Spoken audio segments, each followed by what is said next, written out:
Red Hill are excellent pictures of the personalities of their owners. This is Patrick Henry, a very simple person, a very humble, modest person. Didn't require a lot of flash.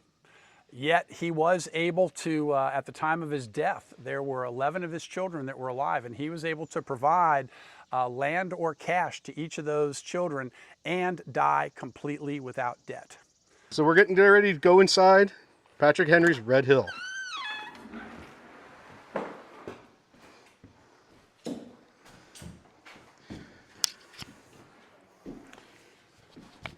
And we will move the barricades.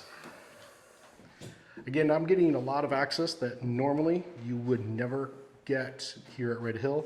So please make sure to like and follow on this video, because there will be more videos, and definitely go find Red Hill on social media and like and follow them. So what room are we going to start in? All right, we can kind of come over here. There's not a lot in this room right now. And remember, this room, I mean, none of this is the original Henry house, but this room would not have been part of Patrick Henry's home. But this we call Dining with the Henrys. And basically, there's just some items in here that have been passed down through the Henry family. Slavery is introduced to visitors here in the Henry house with the display that you're looking at now called Making a Meal.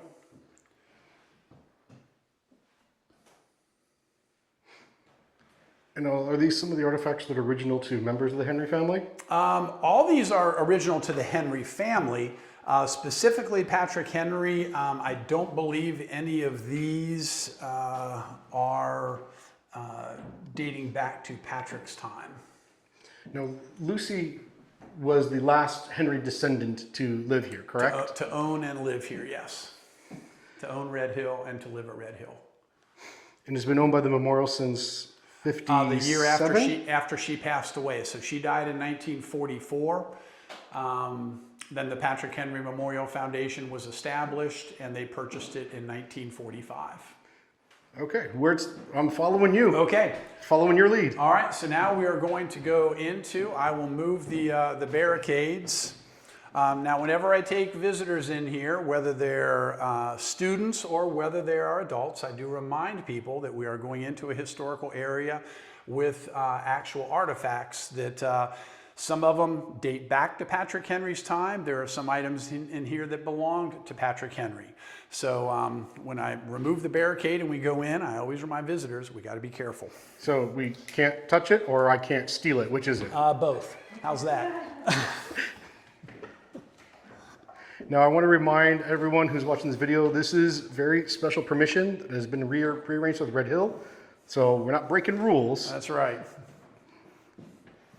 The desk that you are looking at belonged to Patrick Henry. We believe that it belonged to Patrick Henry going back to his time at Scotchtown, which would have been in the 1770s.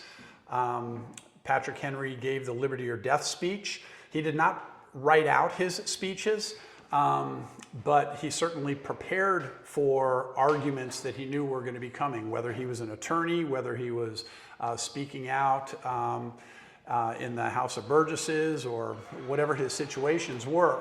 And so it's quite possibly that he did some preparation work of Liberty or Death at this desk. Yeah, because as he indicated, Patrick Henry was what we call now a very extemporaneous speaker, meaning he knew what he was going to say, but he didn't always write out what he was going to say. Exactly. He was known for kind of judging his audience, judging the listeners, and kind of taking it in the direction that he needed. Now, one of the other interesting pictures or images or items here at Red Hill is this chair. Now, this is the original reproduction. Let me show you something here that you can get a picture of. There you go. You want to get a picture of that. This is the original reproduction of the chair that Patrick Henry died in. Lucy Henry Harrison, as we've talked about her, She sold a lot of Patrick Henry's items of his possessions in 1910 at an auction, and among those items was the original chair that Patrick Henry died in. Through the years, it has ended up over at Williamsburg, which is where it is currently housed in the governor's mansion over at Williamsburg.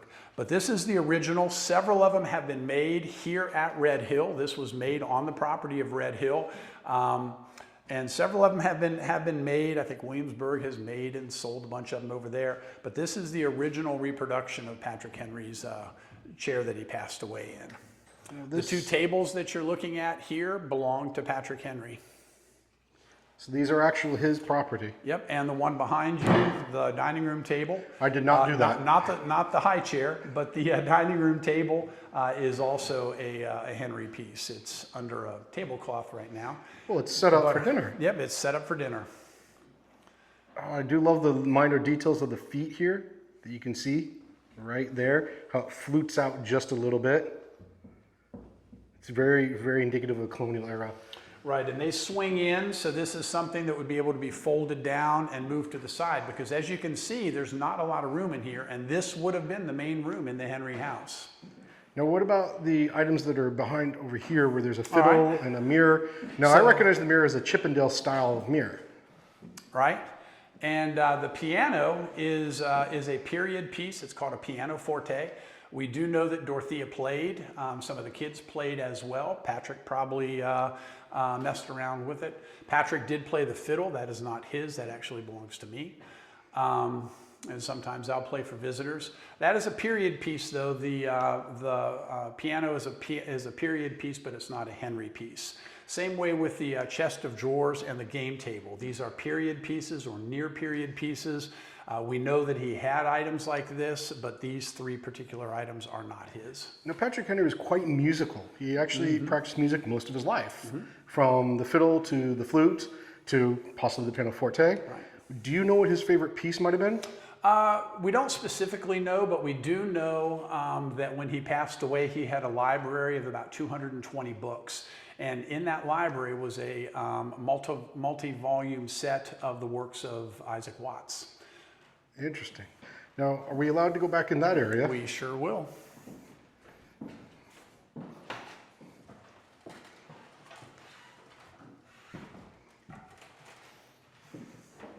I do love the mantelpiece, because again, like you were saying earlier, the house kind of speaks to the person, where the mantelpiece was always a central point of the house because of the fire, the hearth.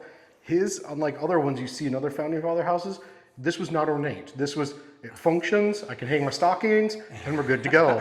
Yep. And hanging the stockings was to keep them dry, not waiting for Santa Claus. Well, it says you. Would it help if I opened up the door for you? No, this is perfect. For light? So this room is interpreted as a bedroom, but again, remember, this room was not here in Patrick Henry's time. It was built, it was added on by John Henry as a nursery. He and Elvira had 6 children. So this room originally was built and added on as a nursery. We have it, and so we interpret it as sleeping as a bedroom or as a bed chamber. Sleeping at Red Hill would have been probably done upstairs and possibly even out in the law office. We believe that there were 8 Henry children that were still of age to be living at home here at Red Hill, as well as a nephew, and then of course Patrick and Dorothea.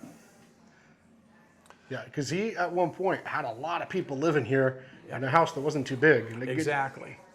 And so there are 2 Henry pieces that are in this room.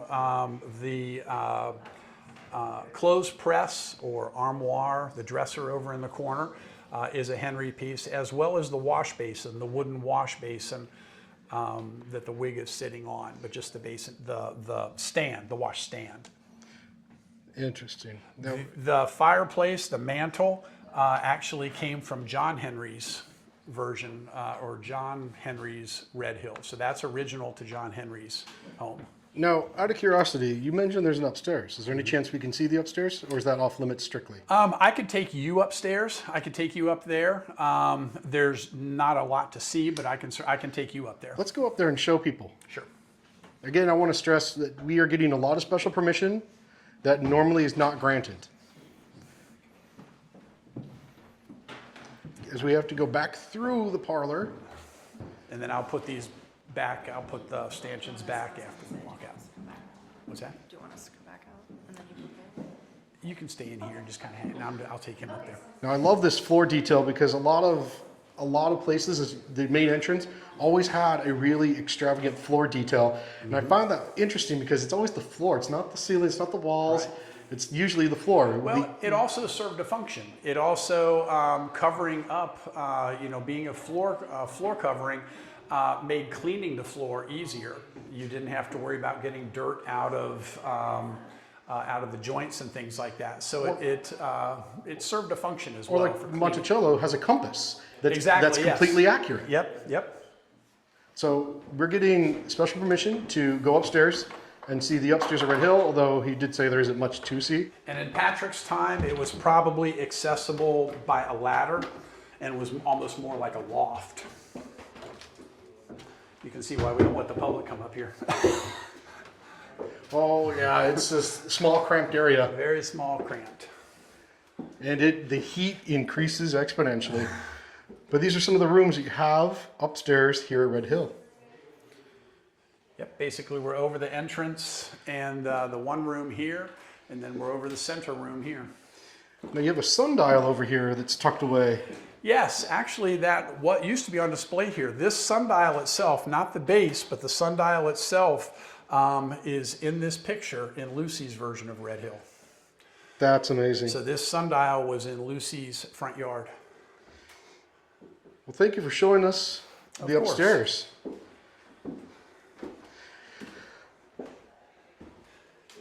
Okay, so that is everything at Red Hill. I appreciate you showing us the areas that normally are completely off limits to people. Of course. From here, we still have the law office to see, the kitchen, and his gravesite. And Harrison's cabin. Oh, and Harrison's cabin. Also have a couple of trees that we want to show you. Oh, I can't wait.